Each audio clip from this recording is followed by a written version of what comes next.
From terrifying monsters to unlikely heroes, vampires have taken many forms in cinema. As creatures of the night, they've fascinated audiences for generations. Let's take a look at the movies that shaped their bloodthirsty legacy. While the image of the undead craving fresh human blood has existed in culture and art for centuries, vampires didn't make their way into film until the early 1920s. Before that, movies with vampire in the title were usually thrillers or dramas, featuring not supernatural monsters, but femme fatale manipulating unsuspecting men. It wasn't until Nosferatu that a vampire appeared in its truest form, as an ancient, malevolent creature thirsting for the blood of the living. However, what makes this film truly significant isn't just the first on-screen vampire, but director F.W. Murnau's creation of a fully realized monster. He introduced traits that remain essential to vampire lore today. Most notably, Nosferatu was the first film to establish the idea that sunlight could destroy a vampire. She came out of the shadows and stood looking at me. I started to speak to her. And then I remembered she was dead. If Nosferatu gave us the image of a monstrous vampire, Todd Browning's Dracula introduced the classic vampire as a seductive aristocrat. Bela Lugosi's Count Dracula isn't a grotesque creature, but a charming and refined figure with an almost hypnotic allure, especially over women. Alongside Nosferatu, this film shaped one of the two definitive portrayals of vampires in cinema, one that ultimately became far more popular than its monstrous predecessor. Don't let the title fool you. Bud Abbott and Lou Costello, the famous comedy duo of the 1940s, don't just meet Frankenstein's monster in this film, they also encounter Count Dracula himself, played once again by Bela Lugosi, and the Wolfman. This was the first parody comedy about vampires, specifically poking fun at Dracula's seductive image. For both Dracula and Frankenstein, this film signaled the genre's decline.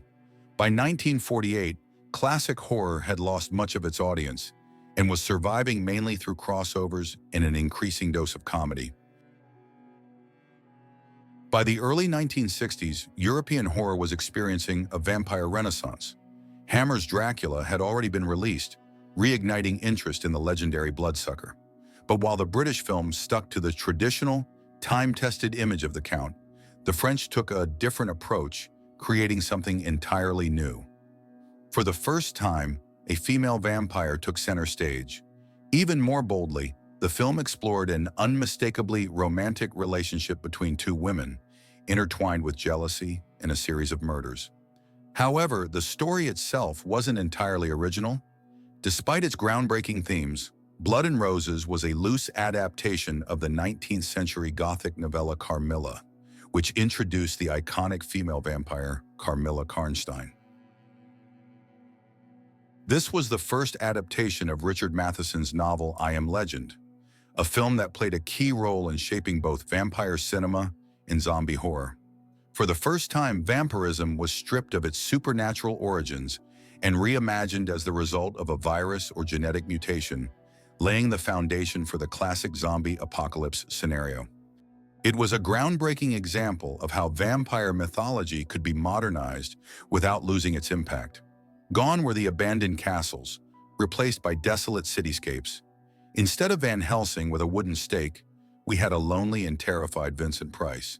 And rather than mindless undead, these vampires were mutated humans, driven by an insatiable thirst for blood. This wasn't the first vampire comedy, or even the first Dracula parody, but it was certainly one of the wildest, especially in the context of its time. The film is pure chaos. A black Dracula with stylish sideburns hunts down helpless victims, including, for the first time, a gay couple, while disco beats keep the energy high between the scares. There aren't many vampire films quite like Blacula, which makes it all the more unique. A similar attempt wasn't made again until the late 1980s, this time in the form of a rock musical. And sometimes I think they're really gonna catch me and hurt me or even kill me. Yeah, I've seen that in the movies. People trying to stop your kind. Like Blackula, Martin was a product of the 1970s, but its uniqueness lies in a completely different direction. This film explores the vampire myth through the lens of individual psychology. George Romero, best known for his zombie epics, took an unconventional approach to the vampire genre, turning it into a psychological drama where the monster himself is the central focus. This was the first film to modernize the image of vampires, fully integrating them into the contemporary world, helped in no small part by an outstanding cast, including David Bowie. The film's dark, sensual aesthetic, blending Bauhaus music, necroeroticism, and themes of aging, had a lasting impact on vampire cinema. Without the hunger, it's hard to imagine the iconic vampire films of the 1990s and 2000s, from Interview with the Vampire to Queen of the Damned. Parodies and vampire comedies had been around long before this film, but they typically played off classic tropes. Robert Rodriguez, however, shattered those conventions, creating the first truly postmodern vampire movie, one where irony is delivered with a completely straight face. Just think of the holy water-filled squirt guns. This film owes far more to 1970s grindhouse cinema than to the Gothic classics of the 1920s or 1930s, but every reference is made with purpose. No surprise given that the screenplay was written by Quentin Tarantino. And of course, it all comes drenched in plenty of blood. She's been bitten. Should have killed her then. Yeah, I know. But I didn't. Stephen Norrington's Blade arrived in the late 1990s, when the vampire genre had already been on the rise for quite some time. Yet it stood out, leaving a lasting impression on audiences, spawning 2 sequels and even a TV series. But its true significance lies elsewhere. Blade was the first major film where a vampire wasn't just a protagonist, but a full-fledged superhero. It also redefined how vampires fit into the modern world. Rather than portraying them as isolated creatures lurking in the shadows, Blade presented a fully realized vampire society woven seamlessly into human reality. Thanks to this film, we learned where vampires party at night, how they operate during the day, and how they source their blood in the late 20th century.